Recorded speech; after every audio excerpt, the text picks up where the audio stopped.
Nora Fatehi important question भाई, मतलब ये क्वेश्चन बहुत अच्छा है। यहाँ ऊपर बगल में नोरा नाच रही है,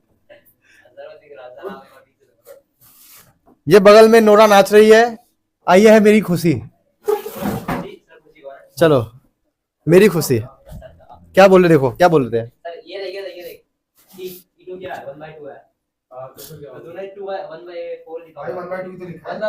वो गलत हो गया भाई। ये देखना भाई, ये कौन देख रहा है? चलो भाई ये देख रहा है, ये आ जाओ, ट्राई कर लो, ट्राई कर लो, करो बेटा, ट्राई करो, करो ट्राई करो।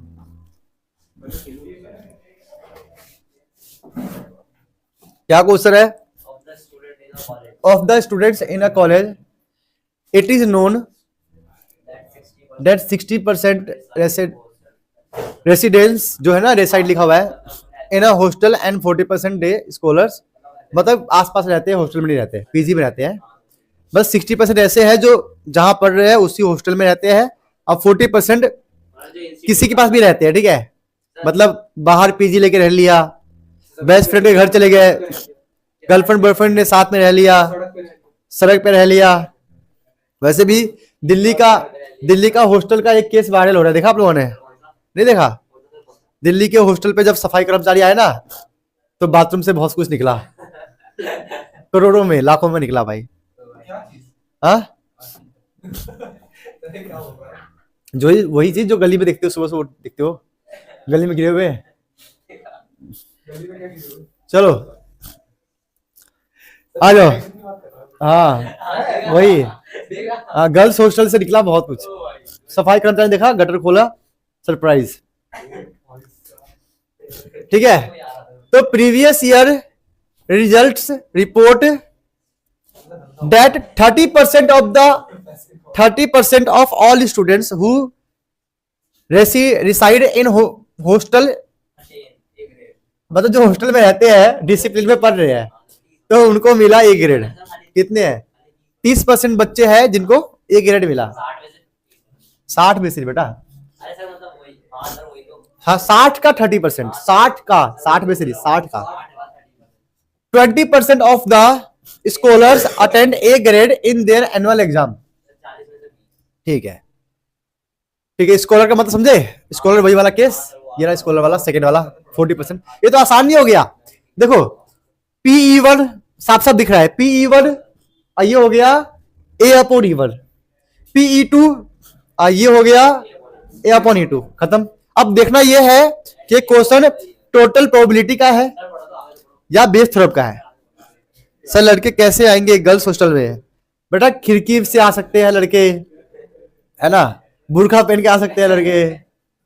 लड़के कैसे नहीं? लड़के कुछ भी कर सकते हैं भाई, आपको नहीं पता? लड़के किसी हद तक जा सकते हैं, सिक्योरिटी गार्ड बन के आ सकते हैं, या जो बोर्डन होगी उसको पैसा खिला सकते हैं।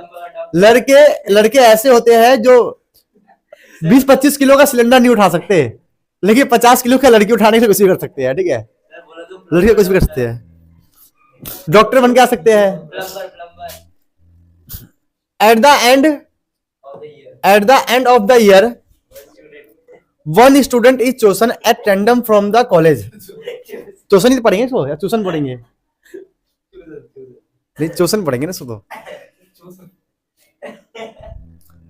And he has an A grade, मतलब एक बंदे को चूज किया गया, ए ग्रेड मिला। ए ग्रेड तो दो लोग हैं, एक तो जो हॉस्टल में रहते हैं उनको भी ए ग्रेड मिला है क्योंकि 30% है, स्कॉलर वालों को भी ए ग्रेड मिला है 20% है। देखते हैं और क्या है। What is the probability that the students are hosteller? इसका मतलब केस 1 की बात की जा रही है, मतलब ये बेस थ्योरम है। अरे जो हॉस्टल में रहते हैं, मतलब ये बेस थ्योरम वाला क्वेश्चन है। किसने कंफर्म कर दिया है कि जो हॉस्टल में रहता है उनको ए ग्रेड मिला है? क्या प्रोबेबिलिटी है कि जो हॉस्टल में रहकर ए ग्रेड लेकर आया है? तो ये बहुत आसान है, बहुत आसान है भाई, ए ग्रेड वाला क्वेश्चन है, बढ़िया है। तो ये तो मैं ऐसे कर दूंगा, आप लोग करो अपने अपने हिसाब से, मैं करता हूं। हॉस्टल वाला केस ऊपर, तो हॉस्टल में कितना है? 60% है, तो ये हो गया 60% है। और क्या है? हॉस्टल वाला केस कौन सा है? 30% है, 30% ये ऊपर आ गया। हॉस्टल वाला केस ऊपर आएगा, बाकी नीचे आएगा। हॉस्टल वाला केस ऊपर आएगा, बाकी नीचे। वो है वो सेकेंड केस कितना था, 40% एंड 20% है, 40% एंड 20%। ये लो भाई, लो भाई, सिंपल सी बात है। हॉस्टल वाला केस हमने ऊपर लिख लिया, हॉस्टल वाला केस हमने ऊपर लिख लिया, और टोटल केस नीचे, क्योंकि इसने बोला है बेस थ्योरम का यूज करना है, क्योंकि यहां पे हॉस्टल कंफर्म कर दिया गया है।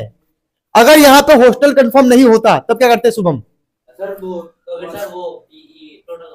हाँ, मतलब ये वाला ये आता बस, सिर्फ ये नीचे आता, नीचे वाला केस आता बस। हाँ, क्योंकि हमें ए वाला दोनों में केस में है।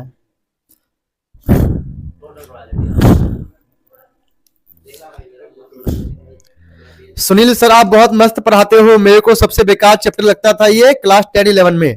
बेटा आज के बाद कभी प्रोबेबिलिटी आप भूलोगे नहीं, टेंशन मत लो। जिस बच्चे के पास स्कूल में बहुत मतलब एग्जाम में बहुत कम टाइम है, अब बेस थ्योरम का क्वेश्चन आया हुआ है, तो ये वाला लगा देना, ठीक है। ये एक तरीके से ट्रिक मान सकते हो, बेस थ्योरम का ट्रिक, कि आप लोग डायरेक्ट लास्ट का स्टेप कर सकते हो। कैसे करोगे सुन लो।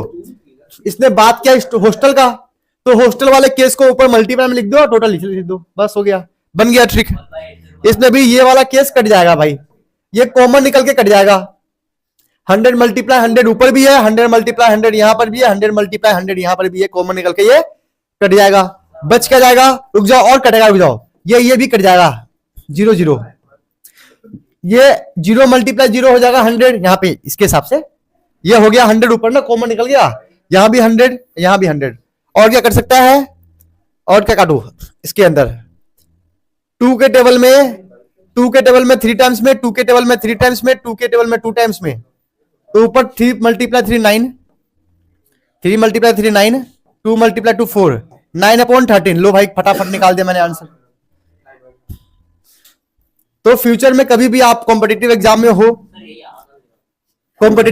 हो, एमसीक्यू वाली बात है, तो बेस थ्योरम के लिए आप पूरा स्टेप मत करना भाई, फंस जाओगे आप।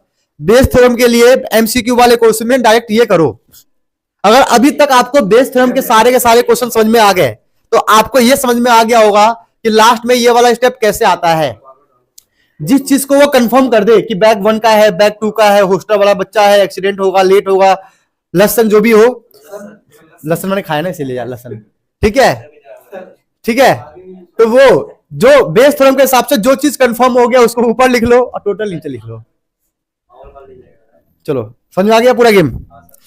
तो टाइम कम हो तो ऐसा कर सकते हो। सर बोर्ड्स पेपर कब मिलेगा?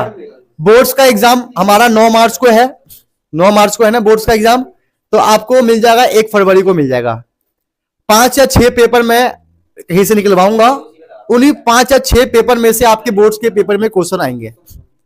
लेकिन उसके लिए आप मेरा होमवर्क जो दूं वो करके मुझे टेलीग्राम पे भेजो, मेरे लेक्चर्स में कमेंट करो, टारगेट बेस्ड स्टडी जिसने छोड़ दिया वो कंप्लीट करो। जो बच्चा वो करेगा मैं हर साल उसी बच्चों को देता हूं, ठीक है, क्योंकि वो बहुत मेहनत करना पड़ता है, ऊपर तक पहुंच बनानी पड़ती है, ठीक है।